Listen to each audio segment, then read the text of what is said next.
बात हमारे बीच में कुंजिका स्तोत्र की हो रही है। हम कुंजिका स्तोत्र रहस्य ये एक सीरीज हमने चलाई है। जो मित्र पहली बार देख रहे हैं वो फर्स्ट पार्ट और सेकंड पार्ट जरूर देख लें।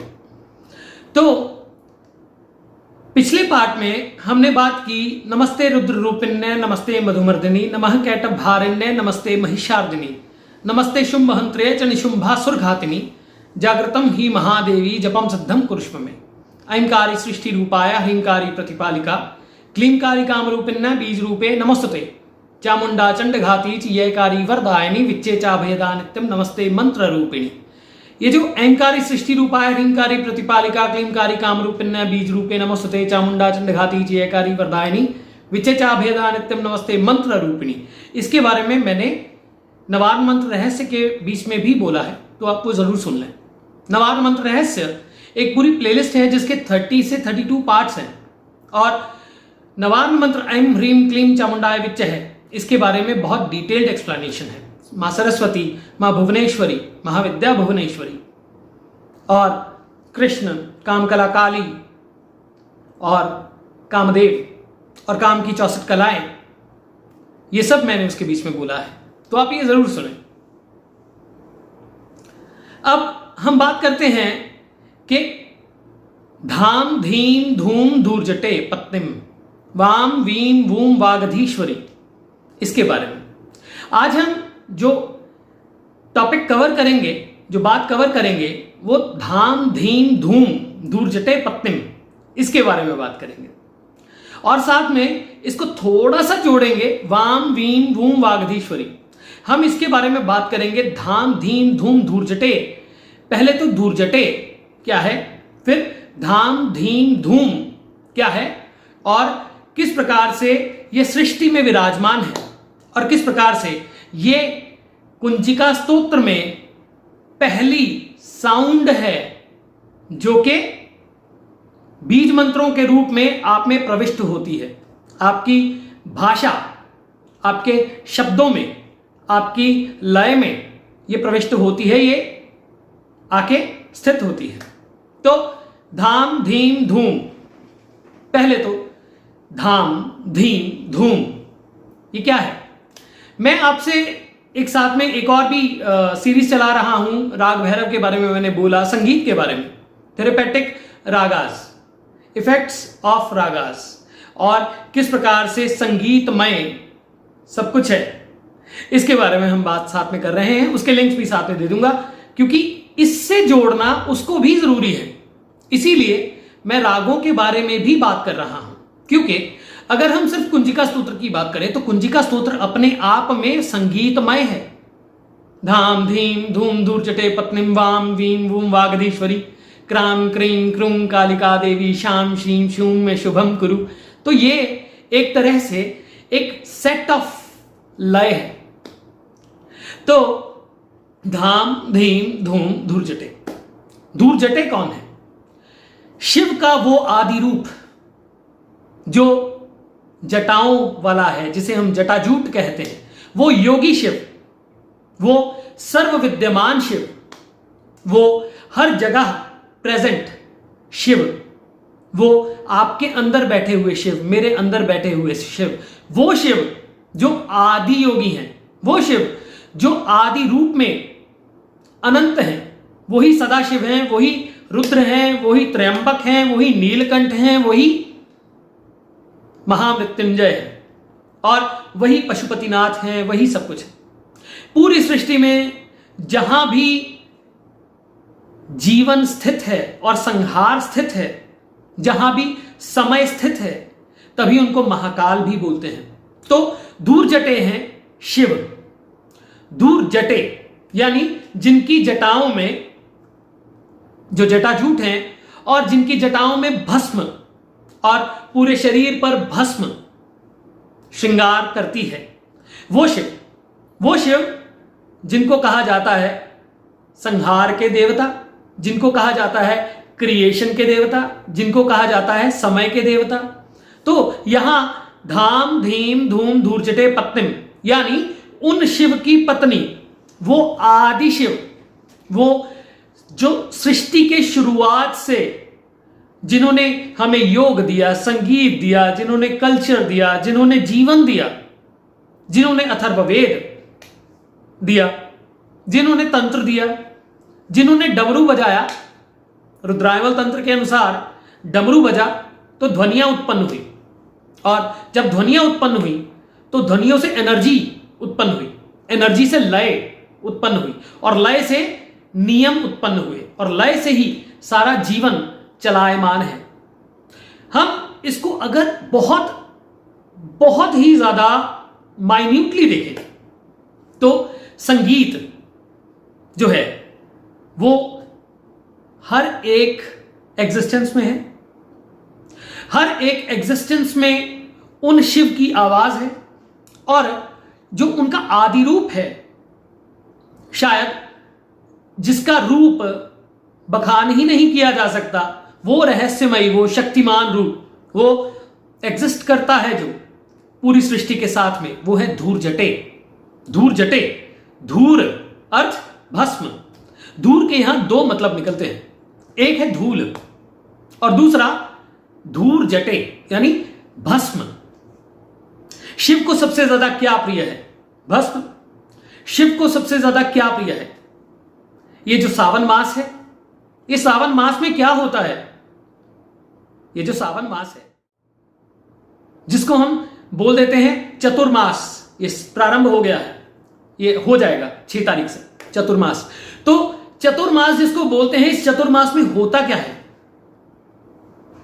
इसको हमें समझना होगा। सिर्फ कुंजिका स्तोत्र के रहस्य को जानना है तो शब्दों को खंगाल कर उसके अंदर जाकर पूरी तरह से उसे जानना होगा। वैसे तो कोई नहीं जान पाया, जितना वो निर्देशित कर सकती है, जितना वो आदेश कर सकती है, उतना ही आप उस तक पहुंच सकते हैं। परंतु अगर उसकी प्रेरणा है और यदि उसकी कृपा है तो उसके रहस्य तक वो खुद ही ले जाती है। तो धाम धीम धूम धूर्जटे पत्निम, धूर जटे, चतुर्मास की हम बात कर रहे थे। चतुर्मास क्या है? चतुर्मास में धूमावती साधना बहुत मानी जाती है। क्यों? अब धाम धीम धूम, धूम क्या है? बीज मंत्र है धूमावती का। तो धूमावती को अगर हम सब चीजों से जोड़े तो एक धूमावती है एकात्म तत्व, तत्व ज्ञान। मध्यस्थ महाविद्या तत्व ज्ञान के बारे में मैंने एक सीरीज डाली हुई है, आप उसे सुन सकते हैं, मैं उसका लिंक दे दूंगा। और धूमावती एकात्म तत्व और चतुर्मास की देवी। और चतुर्मास में क्या होता है? जब जो जंगल हैं, जो पहाड़ हैं, जो भी जहां पे नेचर है और जहां पे जो वायुमंडल है, वहां पे क्या होता है? जब चतुर्मास हमारे यहां शुरू होता है तो क्या होता है? चतुर्मास में एक कोहरा उत्पन्न होने लगता है, एक कोहरा, बादल नीचे आने लगते हैं, एक रहस्य क्रिएट हो जाता है, वर्षा होने लगती है और बादलों की गर्जना शुरू हो जाती है और व्यक्ति जो है वो डीप सेंसेस में चला जाता है। सावन ही क्यों? क्योंकि ये मंथ है उनके इस सृष्टि में रूप होने के साक्ष्य का। वो जो चतुर्मास में कोहरा उत्पन्न होता है वही है धूम्र शिव। और इसी समय के बीच में शिव को भस्म चढ़ाई जाती है, भांग चढ़ाई जाती है। इसी समय के बीच में धूमावती की पूजा भी तंत्र में बहुत मान्य है। तो ये चतुर्मास का सीधा संबंध धाम धीम धूम धूर्जटे पत्निम यहां तक है। यह रहस्य पूरी तरह से खंगाल पाना तो शायद किसी के लिए संभव ना हो पाए, परंतु जब शिव की बात होती है तो शिव अपने आप में अनंत है और उन्हीं की पत्नी है धूमावती, उन्हीं की पत्नी है धूर्जटे की पत्नी। वो आदिशक्ति का रूप, वो 10 महाविद्या का रूप, जो स्वयं में सामर्थ्य रखने वाली है, जो एकात्म तत्व की देवी है, वो है धूमावती। अब इसी समय के बीच में संगीत, जब शिव आते हैं तो संगीत तो अपने आप आता है। तो जब आप रागों के बारे में जाने तो उसमें ताने होती हैं, और ताने क्या हैं? उसमें भी धाम, धीम, धूम, ताना धीम, ताधीम, धीम, धूम, रेधीम, इस तरह से ये संगीत की शुरुआत है। संगीत के आलापों में ध बहुत प्रयोग होता है। संगीत के आलापों में जो संगीत को अगर हम, यानी अगर आप बोल के देखें संगीत को, तो फिर हम रखते हैं साइड पे, वो एक क्लासिकल टॉपिक हो गया। परंतु आप ही बोल के देखिए पहले, ध, कैसे? ध। अब इसको और डीप जाके बोल के देखिए, ध ध ध ध। तो कहां जोर पड़ता है? व्यान वायु पे, हृदय पे। आपका जो हृदय चक्र है, आपकी जो व्यान वायु है, ये ध से सबसे ज्यादा इफेक्ट में आती है। तो वो देवी जो पत्नी बन के ध की साउंड में निवास करती हैं, उन दूरजटे की जिनके जटाओं में गंगा है, जिनके जटाओं में जटाजूट होकर जो भस्म खुद में लगाए हैं, उनकी पत्नी धाम धीम धूम दूरजटे पत्निम वाम वीम वूम वागधीश्वरी। तो उनकी पत्नी कौन है? धूमावती। वो धूमावती जिनको एक आत्म तत्व की देवी बोला गया। तो धाम धीम धूम दूरजटे पत्निम। दूरजटे वो आदिशिव जिन्होंने सब चीजों की रचना की। उन आदिशिव की पत्नी तुम हो, मैं तुम्हें नमस्कार करता हूं, मैं तुम्हें नमन करता हूं। यह है धाम धीम धूम दूरजटे। धूर, धूर, जो जब हम धूर जटे बोलते हैं, धूर जटे, तो यहां से आवाज जाके यहां जाके फिर जटे ट स्पाइन पे जाती है। तो इन सब जगहों पे जो निवास करते हैं, बल्कि निवास तो सारी सृष्टि में करते हैं, परंतु धाम धीम धूम दूरजटे, जो जब तुम संगीत की भी शुरू करते हो, संगीत की शुरुआत भी करते हो, तो ध का प्रयोग होता है।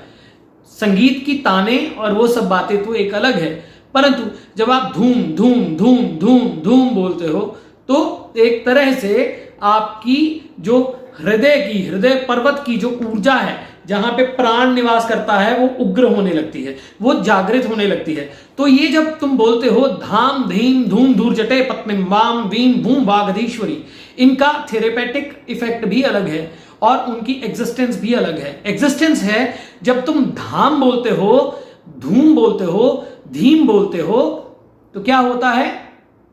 धाम धीम धूम। तो ये अ ई उ, अ ई उ, और उम इम, इम उम। तो इस साउंड को समझना होगा सबसे पहले। अगर कुंजिका स्तोत्र के मूल तक जाना है तो इस साउंड को हमें समझना होगा। संगीत में, रागों में, उनके आलापों में, उनकी तानों में ध क्यों है? वो धूमावती जो एक आत्म तत्व की देवी है, वो धूमावती जो इतनी शक्तिशाली है कि उनको 10 महाविद्याओं में सबसे लीथल माना जाता है।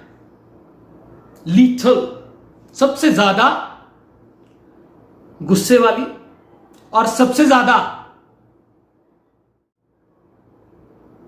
पावर वाली वो देवी जो शमशान वासिनी है, वो देवी जो एक आत्म तत्व की देवी है, वो देवी जो निवास करती हैं क्रिमेशन ग्राउंड में, वो देवी जिनके बारे में कहा जाता है कि क्रोध में आके इन्होंने अपने पति को ही जो है भक्षण कर लिया, और शिव फिर भी उनके साथ रहे धूम्र रूप में। तो वो धूम्र रूप जो आदि अनंत है शिव का, स्मोक के रूप में, वो धूम्र जो चतुर्मास में प्रेजेंट होता है वो है धूर्जटे, और उनकी पत्नी है धाम धीम धूम धूर्जटे पत्नीम। मैं तुम्हें नमन करता हूं। धूमावती महाविद्या के बारे में बहुत कम बोला जाता है, बहुत रहस्यमयी महाविद्या है, और इसके बारे में ज्यादा बातें करना भी शायद उन रहस्यों का उल्लंघन करना होगा। तो धूमावती के बारे में जितना बता सकूंगा मैं आने वाले समय में महाविद्याओं की जो सीरीज है वो उसके बीच में हम धूमावती के बारे में डिस्कस करेंगे। भगवती धूमावती वो शक्ति जो एकात्म तत्व का प्रतिनिधित्व करती हैं, और वो शक्ति जिन्होंने क्रोध में आके भक्षण ही कर लिया था, और वो शक्ति उन्हीं महाकाली का रूप जो के आदि, जो के धूर्जटे यानी जिनके जटाजूट स्वरूप में भस्म विराजमान है, वो जो महाकाल हैं, वो जो समय से परे हैं, जिन्होंने समय का निर्धारण किया और समय को ही वो चलाते हैं। इसके बारे में हम आने वाले समय में और बात करेंगे। धूर्जटे शिव, ये भी बहुत रहस्य है, इसके बारे में हम और बात करेंगे। फिर अब वाम वीम वूम वागधीश्वरी, वाम वीम वूम वागधीश्वरी वह क्या है? जैसे मैंने आपको बोला कि ध, यहां पे ध, ये जो इतना जो पाठ है ध है ना, ये, और व, जब व बोलते हो तो कंठ पे, कंठ, आपका कंठ, कंठ की आधिपत्य कौन है? किसका आधिपत्य है कंठ पर? सरस्वती। उदान वायु, वो वायु जिसके कारण हम बोल पाते हैं, वो वायु जो ध्वनि का प्रतिनिधित्व करती है। संपूर्ण संसार में जितनी भी ध्वनियां हैं उनका जो बहाव है वो है कहां? वो है वागधीश्वरी। वाम वीम वूम वागधीश्वरी। फिर अगली पोस्ट में हम वाम वीम वूम वागधीश्वरी के बारे में बात करेंगे, उनके प्रेजेंट होने की बात करेंगे और उनके प्रभाव की भी बात करेंगे, ये व की प्रभाव की भी बात करेंगे। और वागधीश्वरी को क्यों जाने, क्यों केवल पाठ ही करें? हम धूर्जटी को जाने क्यों ना, हम वागधीश्वरी को जाने क्यों ना, हम क्राम क्रीम क्रूम कालिका देवी को जाने क्यों ना, हम वो शुभम करने वाली देवी शाम शीम शूम इसको जाने क्यों ना। तो जितना उस देवी की, उस भगवती की जो प्रेरणा है उतना आप तक मैं पहुंचा पाऊंगा, ऐसी मैं कामना भी करता हूं और उनसे प्रे भी करता हूं कि ये चीज आप तक पहुंचे।